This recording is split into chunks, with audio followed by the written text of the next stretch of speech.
Agile continues to gain popularity across industries and outside IT departments.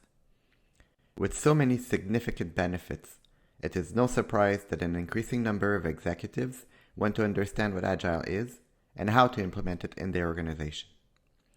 This short presentation aims to answer the questions, what is Agile and what it is not.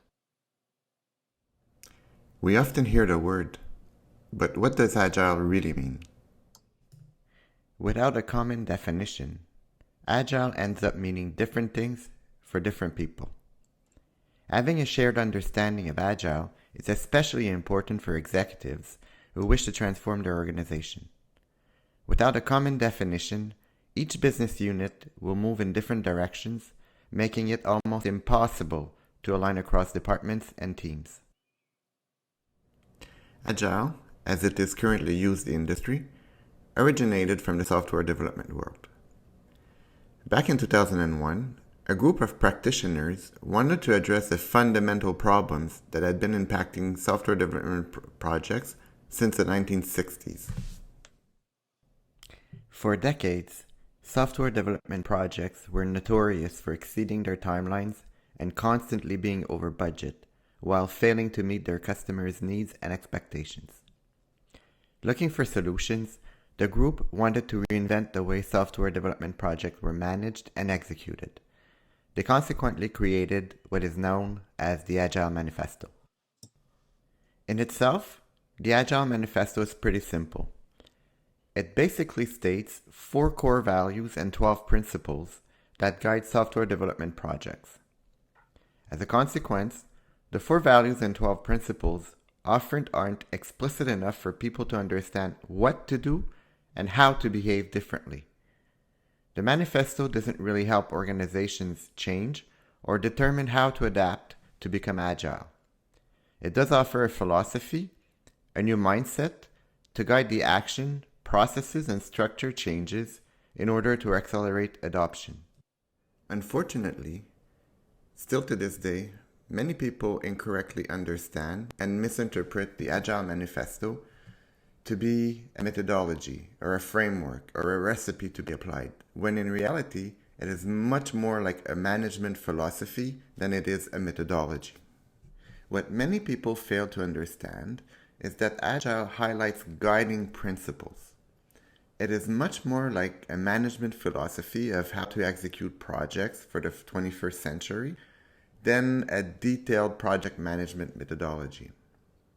So executives need to understand that the Agile values and principles allow to define a new mindset, a new way of managing and executing projects.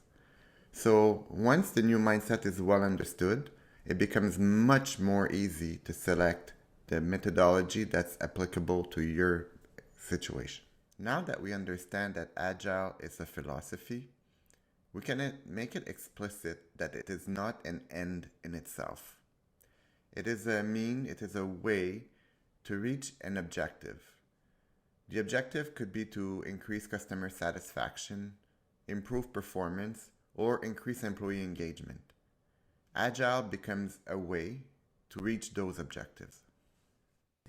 Since 2001, Agile has gradually become very successful.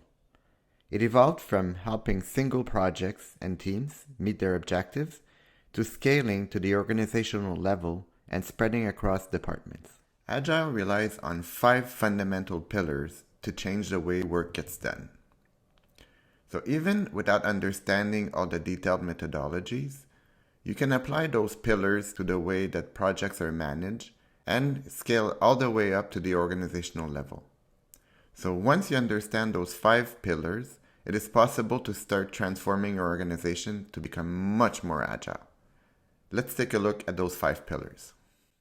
Agile is about making choices, prioritizing certain elements over others. In this context, the notion of customer centricity is critical. It basically says that when making decisions, we should prioritize what will bring the highest value to the clients we serve. Customer centricity puts the clients at the center of all our actions and decisions. It means that when we have to make decisions, we should always ask ourselves, what will bring the highest value to our client at this point in time? The concept of small, self-organizing teams is central in Agile. Self-organizing teams are not independent. They still work within the constraints imposed by the organization. The main difference is that they typically have much more autonomy than traditional teams. Let's remember that Agile transfers a lot of the decision-making power to those who are closer to the work. It doesn't mean that executives and managers can participate in the decision-making. Quite the contrary. But rather than centralizing the decision-making power at the top of the organization, Agile delegates a lot of authority to the teams who are accountable to make things happen. So ask yourself, rather than making the decision myself, is this a decision that could be delegated to the team? If the answer is yes, then transfer the decision to the team. But if the answer is no, then ask yourself, what would be required for the team to be able to take on the decision?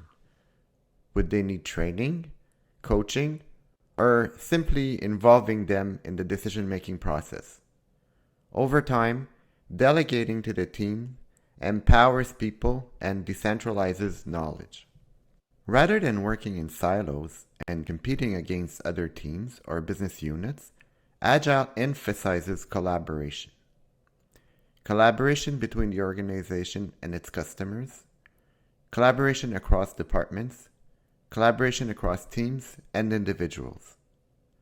Instead of establishing contractual agreements, collaboration is seen as a much more efficient way of delivering value.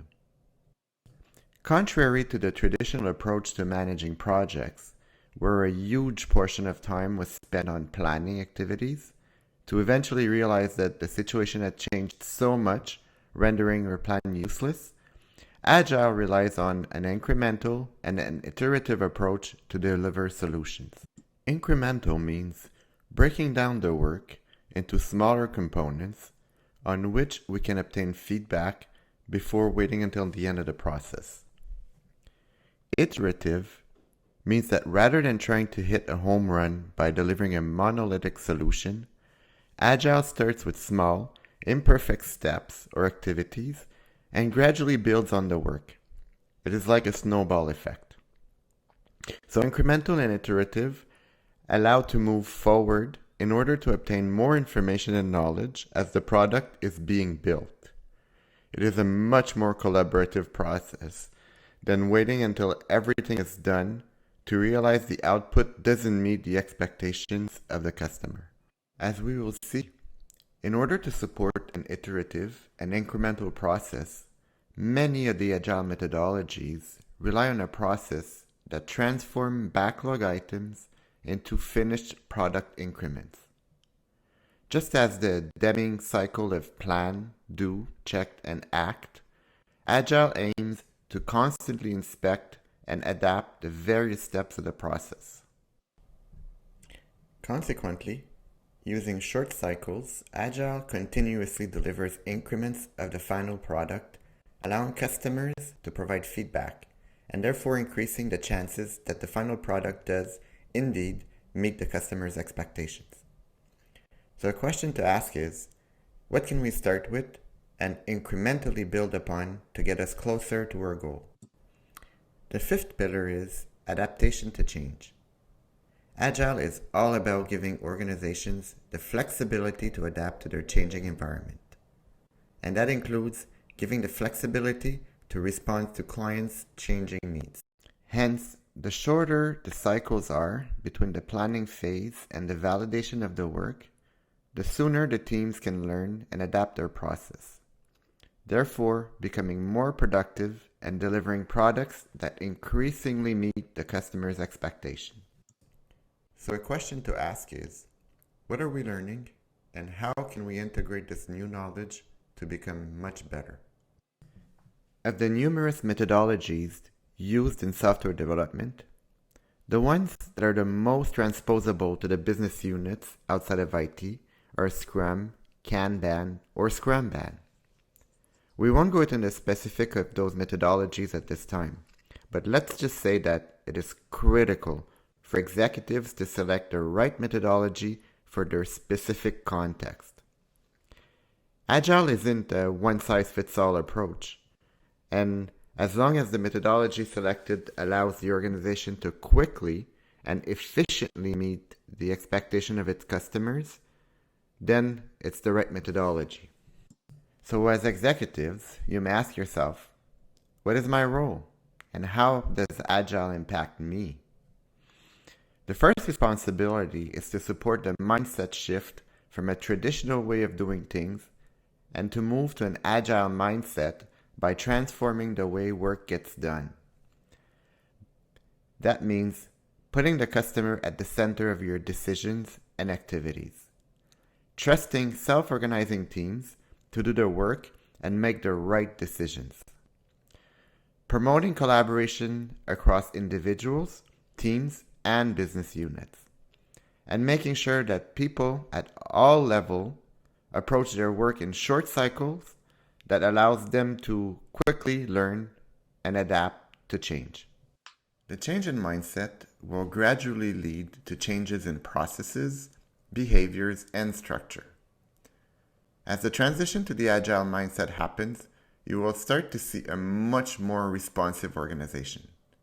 You'll see people take more initiative, become highly responsible and accountable, and most of all, very engaged in their projects. But none of this can happen if you, as an executive, don't change your own mindset. Remember, Agile is not something that is done to the organization. It is a mindset shift that touches everyone in the organization. So the change can happen quite quickly once you, as a leader, integrate those 5 pillars into your own actions. Agile isn't complicated. People's behaviors are influenced by the actions of their leaders. If you want your organization to become much more agile, remember that the organizational transformation begins with you.